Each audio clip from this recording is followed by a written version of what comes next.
నాగులపాడులో tension వాతావరణం కనిపిస్తోంది. TDP నేత వీరయ్య చౌదరిని గుర్తు తెలియని వ్యక్తులు దారుణంగా నరికి చంపేశారు. వీరయ్య మృతదేహాన్ని చూసి అతని మామ మాజీ ఎమ్మెల్యే ఏదర హరిబాబు హార్ట్ అటాక్ కూడా గురయ్యారు. దాడిని టీడీపీ నేతలు తీవ్రంగా ఖండిస్తున్నారు. ఒంటిపై ఎక్కడ చూసినా కత్తిపోట్ల గాయాలే కనిపిస్తున్నాయి. హత్య జరిగిన ప్రదేశాన్ని హోంమంత్రి అనిత వచ్చి చూసి వెళ్లారు. నిందితులను పట్టుకుంటామంటూ అనిత మాట్లాడారు. పట్టుకోవాలి అంటూ పోలీసులకు ఆదేశాలు కూడా జారీ చేశారు. వివిధ కోణాల్లో దర్యాప్తు జరుగుతోంది అని అనిత ఈ హత్య గురించి చెప్పారు. నేరుగా రంగంలోకి దిగారు జిల్లా ఎస్పీ దామోదర్. హత్యకు వ్యాపార లావాదేవీలే కారణమనే అనుమానాలు కూడా వ్యక్తమవుతున్నాయి. ఈ సాయంత్రం అంత్యక్రియల్లో సీఎం చంద్రబాబు కూడా పాల్గొనే అవకాశం ఉంది. టీడీపీ నేత హత్యతో ఒంగోలు ఒక్కసారిగా టెన్షన్ వాతావరణంతో మారిపోయిన పరిస్థితి కనిపిస్తోంది.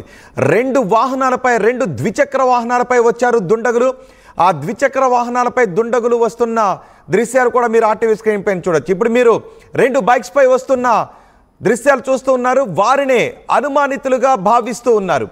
వీళ్ళే ఈ హత్యకు పాల్పడి ఉంటారు. ఎందుకంటే ఆ సమయంలో అటువైపుగా ఏ వాహనాలు వెళ్ళాయి, ఎవరు వచ్చారు అనే విషయాలను పరిశీలించిన తర్వాత ఇప్పుడు మీరు ఆర్టీవీ స్క్రీన్ పైన చూస్తున్న ఈ వాహనాల్లో ఈ బైక్స్ పై వచ్చిన వాళ్ళే ఈ దుశ్చర్యకు పాల్పడి ఉంటారు అనే అనుమానాలు వ్యక్తం చేస్తున్నారు. కానీ ఇప్పటి వరకు కూడా ఏ అనుమానితులను అదుపులోకి తీసుకోలేదు. ఎవరు ఈ హత్యకు పాల్పడ్డారు అనే విషయాలు కూడా తెలియలేదు. ఆయన రియల్ ఎస్టేట్ వ్యాపారం కూడా చేస్తూ ఉంటారు. రియల్ ఎస్టేట్ వ్యాపారాలే ఈ హత్యకు కారణమా లేదంటే ఇంకేదైనా కారణాలు ఉన్నాయనే కోణంలో కూడా ఆరా తీస్తున్నారు. ముప్పవరపు వీరయ్య చౌదరి హత్య ఒక్కసారిగా ఒంగోలులో సంచలనం సృష్టించింది, కలకలం సృష్టించింది. హత్య జరిగిన ప్రదేశాన్ని కూడా మీరు ఆర్టీవీ స్క్రీన్ పైన చూడొచ్చు. అక్కడ ఎక్కడ చూసినా రక్తపు మరకలే కనిపిస్తున్నాయి. దుండగులు దాడి చేస్తూ ఉన్న సమయంలో వీరయ్య చౌదరి పెద్దగా అరుస్తూ అక్కడ నుంచి పరుగు పెట్టే ప్రయత్నం చేస్తే పక్కింటి వాళ్ళు అక్కడికి వచ్చే ప్రయత్నం చేశారు. కానీ దుండగులు వాళ్లను కూడా కత్తులతో బెదిరించి వీరయ్య చౌదరిని హత్య చేసిన తర్వాత అక్కడ నుంచి పారిపోయారు. కానీ ఇంతవరకు ఎవరు ఈ హత్యకు పాల్పడ్డారు అనే వివరాలు మాత్రం తెలియలేదు. హత్య జరిగిన తర్వాత ఆ ప్రదేశానికి వచ్చిన హోంమంత్రి ఈ హత్య గురించి మాట్లాడారు. ఒకసారి హోంమంత్రి అనిత ఏం మాట్లాడారో విందాం. అందరికీ నమస్కారం అండి. ఈరోజు చాలా దురదృష్టకర సంఘటన. తెలుగుదేశం పార్టీ మండల పార్టీ అధ్యక్షులు అదేవిధంగా మాజీ ఎంపీపీ వీరయ్య చౌదరి గారిని ఈరోజు అతి దారుణంగా కిరాతకంగా చంపడం అనేది చాలా దురదృష్టకర సంఘటన. ఒక్కసారి ఆ సిచ్యువేషన్ చూస్తేనే కొంచెం చాలా ఇబ్బందికరంగా ఉండే పరిస్థితి. ఎందుకంటే ఇప్పటి నుంచో తెలుగుదేశం పార్టీ నమ్ముకున్న వ్యక్తి, అదేవిధంగా ఒక మంచి వ్యక్తి, చుట్టుపక్కల అంతా కూడా మంచి పేరున్న వ్యక్తి. మరి ఇటువంటి ఏ కారణాలతో అక్కడ చంపడం అనేది జరిగిందో తెలియదు. కానీ ఇమీడియట్ గా పోలీస్ డిపార్ట్మెంట్ వాళ్ళు కూడా అక్కడ చేరుకున్నారు. సంఘటన జరిగిన వితిన్ 20 minutes సాక్షాత్తు ఎస్పీ గారు కూడా సంఘటన స్థలానికి చేరుకోవడం కూడా జరిగింది. ఇమీడియట్ గా అరౌండ్ 12 బృందాలను కూడా 12 బృందాలను కూడా ఏర్పాటు చేస్తున్నాం. అన్ని బృందాలకి కూడా డిఎస్పీ లెవెల్ ఆఫీసర్ని కూడా మేము ఎండాస్ చేస్తున్నాం. మాక్సిమం అన్ని చోట్ల కూడా వెతకడం స్టార్ట్ చేసాం. టెక్నికల్ గా కూడా వాళ్ళు ఎక్కడెక్కడైనా దొరుకుతారని చెప్పి టెక్నికల్ గా అన్ని ఆస్పెక్ట్స్ లోని కూడా మేము ఎంక్వైరీ చేసుకుంటున్నాం. యాజ్ వెల్ యాజ్ పాసిబుల్ నిందితులు ఎవరైతే ఉన్నారో వాళ్ళని పట్టుకొని శిక్ష పడే వరకు కూడా మేమందరం కూడా చేస్తామని చెప్పి మీ అందరికీ కూడా తెలియజేసుకుంటున్నాం. ఇటువంటి సంఘటనలు జరగకుండా చూసుకునే బాధ్యత కూడా తీసుకోవాలి. ఈరోజు సీసీ కెమెరాస్ సంబంధించి వాళ్ళ ఫుటేజెస్ కానీ అవన్నీ కూడా తీసుకుంటున్నాం. మాకు అంటే కొన్ని ఇష్యూస్ ఎంక్వైరీలో ఉన్నాయి కాబట్టి అన్ని విషయాలు మీకు కూలంకషంగా చెప్పలేకపోతున్నాం. బట్ ఎట్టి పరిస్థితుల్లోనే యాజ్ ఎల్ యాజ్ పాసిబుల్ మేము నిందితులైనా పట్టుకుని తీరుతాం, వాళ్ళకి శిక్ష పడేటట్టు చేస్తాం. వాళ్ళ వీరయ్య చౌదరి గారి మృతికి మేము శ్రద్ధాంజలి ఘటిస్తూ వాళ్ళ కుటుంబానికి ప్రగాఢమైన సానుభూతిని తెలియజేసుకుంటున్నాం. లేదంటే డిఫరెంట్ మోటివ్స్ వస్తున్నాయి. బట్ మనం ఒక్కదాని మీద మనం కన్ఫర్మేషన్ లేకుండా చెప్పకూడదు. అన్ని యాంగిల్స్ లోనే చూస్తున్నామండి. అంటే ఒక రాజకీయ పరంగా చూస్తున్నాము, వ్యాపార పరంగా చూస్తున్నాము, కుటుంబాల పరంగా చూస్తున్నాము. అన్ని యాంగిల్స్ లోనే కూడా చూడాల్సిన బాధ్యత ఉంది కాబట్టి చూస్తున్నాం.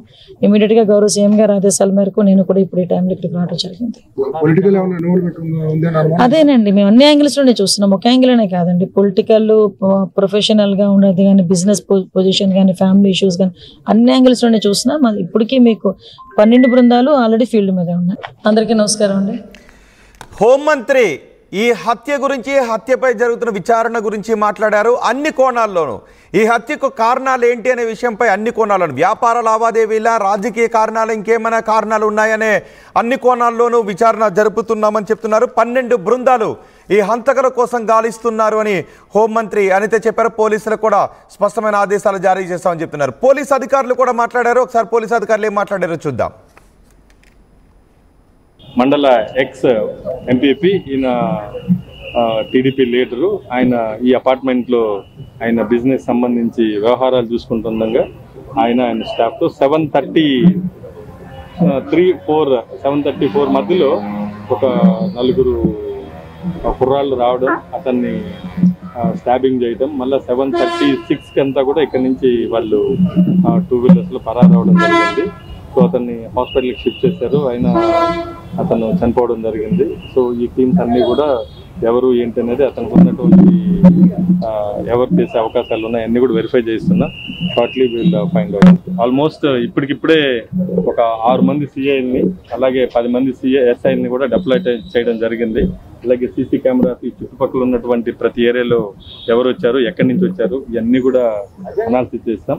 So we will find out with in short టైంలో దీని వెనకాల ఎవరున్నారు, ఏంటి, ఇలా స్టాప్ చేయడం వల్ల అతనికి ఉన్న ఎవరైనా శత్రువులు ఉన్నారో అన్ని కూడా వెరిఫై చేస్తున్నాం. అట్లీ దాన్ని సాల్వ్ చేస్తాం.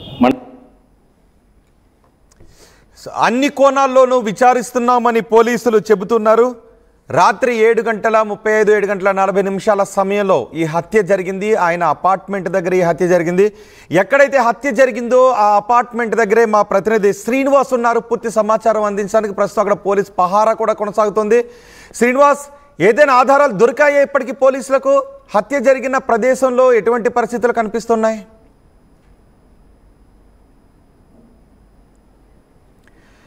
హత్య జరిగిన ప్రదేశంలో ఇప్పుడు పోలీస్ పహారా కొనసాగుతోంది. ఇప్పుడు మీరు ఆర్టీవీ స్క్రీన్ పైన చూస్తున్నారు, మా ప్రతినిధి శ్రీనివాస్ ఉన్నారు. అక్కడ ఆ వెనుక కనిపిస్తున్న అపార్ట్మెంట్ దగ్గరే ఈ టీడీపీ నేతను నరికి చంపేశారు దుండగులు. కానీ కారణం ఏంటి అన్న దానిపై ఇప్పటివరకు స్పష్టమైన వివరాలు తెలియడం లేదు. అన్ని కోణాల్లోనూ విచారిస్తామని చెప్తున్నారు. మరి వీరయ్య చౌదరి హత్యకు కారణం ఏంటని మీరు అనుకుంటున్నారు? మీ అభిప్రాయం కమెంట్ బాక్స్లో తెలియచేయండి. మా ప్రతినిధి శ్రీనివాస్ ఉన్నారు పూర్తి సమాచారం అందించడానికి. శ్రీనివాస్, ఏదైనా ఆధారాలు దొరికాయా పోలీసులకు ఇప్పటికీ? రోహిత్, రాత్రి జరిగిన ఈ హత్య వెనుక ఎవరున్నారు ఏంటి అనేది కోణంలో కూడా పోలీసులు అయితే విస్తృతంగా గాలింపు చర్యలతో పాటు విచారణ చేస్తున్నారు. దగ్గరలో ఉన్న అన్ని సీసీ ఫుటేజ్లు ఇప్పుడు మనం విజువల్స్ లో చూస్తున్నాము. ఇక్కడ పక్కన ఒక షాప్ ఉంది. ఈ సీసీ ఫుటేజ్లు రాత్రి సేకరించారు పోలీసులు. జిల్లా ఎస్పీ ఆర్ దామోదర్ ఆధ్వర్యంలో కూడా ఆ సీసీ ఫుటేజ్ పూర్తిగా పరిశీలించారు. ఒక కారు పక్కన 2 వాహనాలు, అంటే ఒక స్కూటీ, ఒక బుల్లెట్ వాహనాన్ని కూడా పెట్టి హత్య తర్వాత కూడా అదే వాహనంలో పారిపోయినట్టు కూడా సీసీ ఫుటేజ్ ఆధారంగా తెలుస్తుంది. ఇదే కోణంలో కూడా ఇక్కడ దగ్గరలో ఉన్న సీసీ ఫుటేజ్లు కూడా చూసి పరిశీలించి ఆ బండి నెంబర్లు, దానికి గల కారణాలు కూడా పూర్తిగా తెలుస్తుంది. ఇప్పుడు మనం విజువల్స్ లో చూస్తున్నాము. ఇక్కడ పోలీసులు అయితే పహారా కాస్తున్నారు. ఇదే బిల్డింగ్ లో నిన్న రాత్రి 7:30 సమయంలో కూడా దుండగులు 4 బండి మీద వచ్చి సెకండ్ ఫ్లోర్ లో ఉన్నటువంటి అతను వీరయ్య చౌదరి ఆఫీస్ అయితే ఉందో ఆఫీసులో అతను కార్యక్రమాల నిమిత్తం కూడా అతను అక్కడ కూర్చున్న నేపథ్యంలో, ఎందుకంటే నేను మధ్యాహ్నం 3 గంటల సమయంలో అతను హైదరాబాద్ నుంచి తిరిగి రావటం, వచ్చిన ఆఫీస్కి వచ్చి కూర్చున్న సమయంలో కూడా ముందుగానే రెక్కి నిర్వహించిన దుండగులు పూర్తిగా కూడా అతనిపై విచక్షణారహితంగా సుమారు 25 నుంచి 30 కత్తిపోట్లు పొడిచి చనిపోయాడని నిర్ధారణకు వచ్చిన తర్వాత కూడా వారు అక్కడి నుంచి వెళ్ళిపోయినట్టు చూస్తాం. మనం విజువల్స్ లో చూస్తున్నాం. ఇదే మెట్లు కూడా వీరయ్య చౌదరిని స్థానికంగా ఉన్నటువంటి వారు సహాయ సిబ్బంది, అంటే ఆఫీసులో ఉన్నటువంటి వారు హత్య తర్వాత ఆ బాడీని తీసుకుని హాస్పిటల్కి తరలించారు. వెంకటరమణ హాస్పిటల్కి వెళ్ళారు. వెంకటరమణ హాస్పిటల్కి వెళ్ళిన తర్వాత కూడా అక్కడ అతను సీరియస్గా ఉంది కండిషన్, మృతి చెందాడని ఒక నిర్ధారణకు వచ్చిన తర్వాత కూడా ప్రభుత్వ ఆసుపత్రి రిమ్స్కి కూడా తీసుకురావడం